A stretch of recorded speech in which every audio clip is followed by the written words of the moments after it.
Hello and welcome. अगला question है हमारे पास, write a short note on proclamation.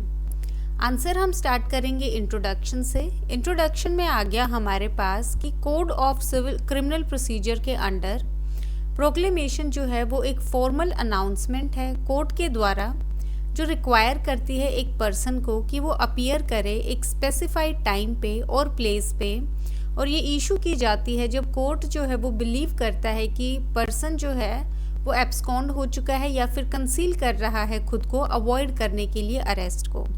तो इंट्रोडक्शन में बेसिकली प्रोक्लेमेशन का जो जनरल मीनिंग है हमने वो बताया है। फिर आ गया हमारे पास प्रोक्लेमेशन।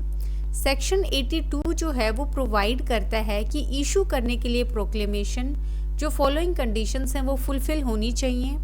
फर्स्ट कंडीशन है हमारे पास कि जो वारंट है अरेस्ट का वो इशू किया जाना चाहिए कोर्ट के द्वारा। दूसरा आ गया, जो कोर्ट इशू कर रहा है वारंट उसके पास रीजन टू बिलीव है, वेदर एविडेंस देने के बाद या फिर नहीं, मतलब एविडेंस लेने से पहले भी कोर्ट के पास रीजन हो सकता है बिलीव करने का कि जो पर्सन है जिसके अगेंस्ट वारंट जारी किया गया है वो एब्सकॉन्ड हो चुका है, मतलब भाग चुका है या फिर खुद को कंसील कर रहा है, छुपा रहा है, ताकि वारंट जो है वो एग्जीक्यूट ना हो पाए।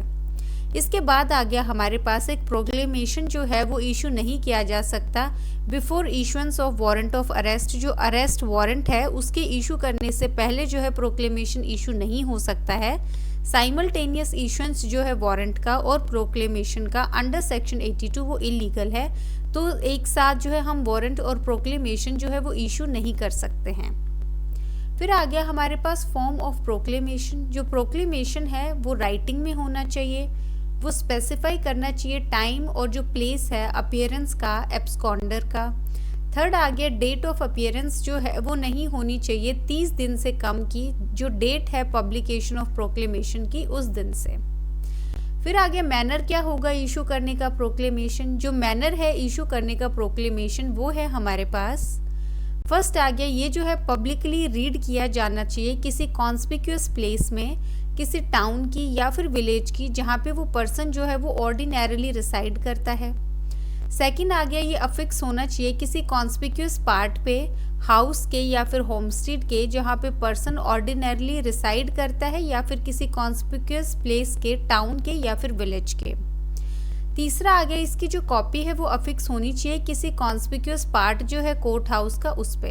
तो बेसिकली पब्लिकली रीड किया जाना चाहिए।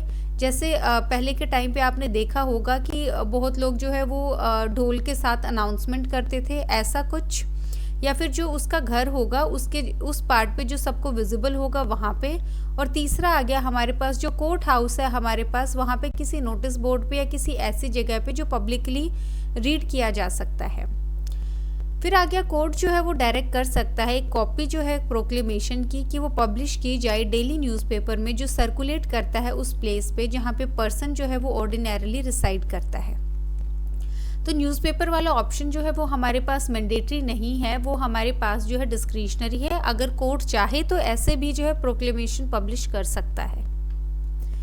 फिर आ गया हमारे पास प्रोक्लेम्ड ऑफेंडर। सेक्शन 82 सबसेक्शन 4 जो है हमारे पास वो प्रोवाइड करता है जहाँ पे एक published proclamation in respect of a person जो अक्यूज्ड है ऑफेंस का, जो पनिशेबल है अंडर सेक्शन 302, 304, 364, 367, 382, 392 टू 400, 402, 436, 449, 459, 460 जो है आईपीसी का हमारे पास। तो यहाँ पे ये जितने भी हमारे पास सीवियर ऑफेंसेस हैं वो हैं। यहाँ पे एक और चीज़ ध्यान रखने वाली है कि आजकल जितने भी स्टेट्स के प्रिलिमिनरी एग्जामिनेशंस हैं उसमें जो है सेक्शंस जो आपको दिए गए हैं उनके अंदर का मटेरियल जो मोस्टली जो स्टूडेंट्स हैं वो स्किप करते हैं, वहाँ से जो है क्वेश्चंस पूछे जाते हैं। जैसे आपको 4 ऑप्शंस दे देंगे इन सेक्शंस को उठा के और पूछेंगे कि कौन सा जो है प्रोक्लेम्ड ऑफेंडर जो है इसमें क्लेम किया जा सकता है, तो वहाँ पे जो है आपको ये सेक्शन नंबर और इनसे रिलेटेड ऑफेंसेस याद करने होंगे। तो अगर ये पर्सन फेल हो जाता है अपीयर करने के लिए स्पेसिफाइड प्लेस पे या टाइम पे, जो कोर्ट है कुछ इंक्वायरी करने के बाद जैसा कि उसको ठीक लगता है प्रोनाउंस कर देगा उसको कि वो एक प्रोक्लेम्ड ऑफेंडर है और डेक्लेरेशन दे देगा उस इफेक्ट को लेके।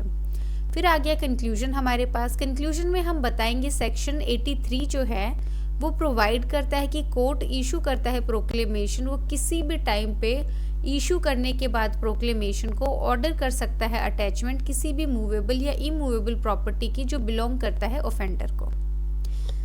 बाकी जो है इस क्वेश्चन में 2-3 बातें ध्यान रखने वाली हैं। पहला यही कि हमने 10-15 मार्कर के हिसाब से किया है। अभी तक ये क्वेश्चन किसी भी स्टेट में नहीं पूछा गया है, लेकिन प्रोबेबिलिटी है कि ये 5 मार्कर में आ सकता है क्वेश्चन। 5 मार्कर में आप इंट्रो करेंगे, जो कि हमने यहाँ किया है, प्रोक्लेमेशन क्या होता है, प्रोक्लेमेशन की जो है फॉर्म करेंगे। उसके बाद आ गया हमारे पास मैनर क्या होगा, जो मैनर है वो करेंगे, और कंक्लूजन में जो है आप प्रोक्लेम्ड ऑफेंडर के बारे में बता सकते हैं।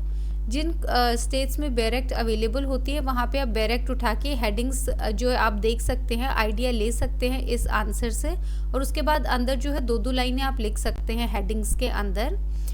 बाकी जिन स्टेट्स में बेयर एक्ट अवेलेबल नहीं होती हैं वो ट्राई कीजिए, वो हेडिंग्स याद करें और अंदर के जो कीवर्ड्स हैं वो याद रखें, और उसके हिसाब से अपनी लैंग्वेज में जो लीगल लैंग्वेज में जो है अपने आंसर्स लिखें।